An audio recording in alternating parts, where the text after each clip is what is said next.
আজকে এখানে যে বিষয়বস্তুটি দেওয়া আছে এটা নিয়ে বিগত কিছুদিন ধরেই আমরা আলোচনা করছি, সমালোচনা করছি, কথা বলছি, মিছিল করছি, মিটিং করছি। বাস্তবতা হচ্ছে এই ভারতীয় আগ্রাসনের জন্ম এই শেখ হাসিনা পালায় যাওয়ার পর বিগত 2-3 মাসে হয় নাই।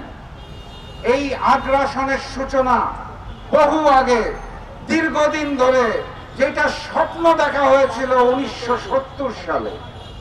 71-এর মুক্তিযুদ্ধ থেকে ভারত পাকিস্তানের শক্তিকে হ্রাস করার জন্য এবং বাংলাদেশকে তাদের করদ রাজ্য বানানোর জন্য যেই আগ্রাসী ভূমিকা শুরু করেছিল, তারপর থেকে ভারতীয় এই আগ্রাসন চলে আসছে।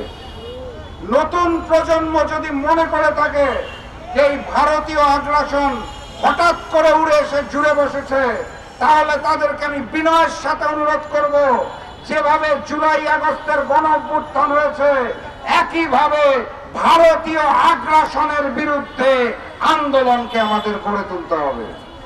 সংগ্রামী সাথী এবং বন্ধুগণ, আপনারা সবই জানেন এবং বুঝেন, ওই সীমান্তে ফেলানিকে যখন ঝুলিয়ে রাখা হয়েছিল আমরা সঠিকভাবে প্রতিবাদ করতে পারি নাই। সীমান্তের ওপার থেকে যখন বারবার গুলি করে হত্যা করা হয়েছিল আমরা প্রতিবাদ করতে পারি নাই। 54টি অভিন্ন নদীর পানির ন্যায্য হিস্সা ভারত যখন আমাদের দেয় নাই আমরা প্রতিবাদ করতে পারি নাই। ভারত যখন বাংলাদেশের রাজনীতিতে নাক গলাতো আমরা সেদিন প্রতিবাদ করতে পারি নাই। ভারত যখন বাংলাদেশের নির্বাচনকে তাদের মতো করে ফলাফল ঘোষণা করত আমরা প্রতিবাদ করতে পারি নাই।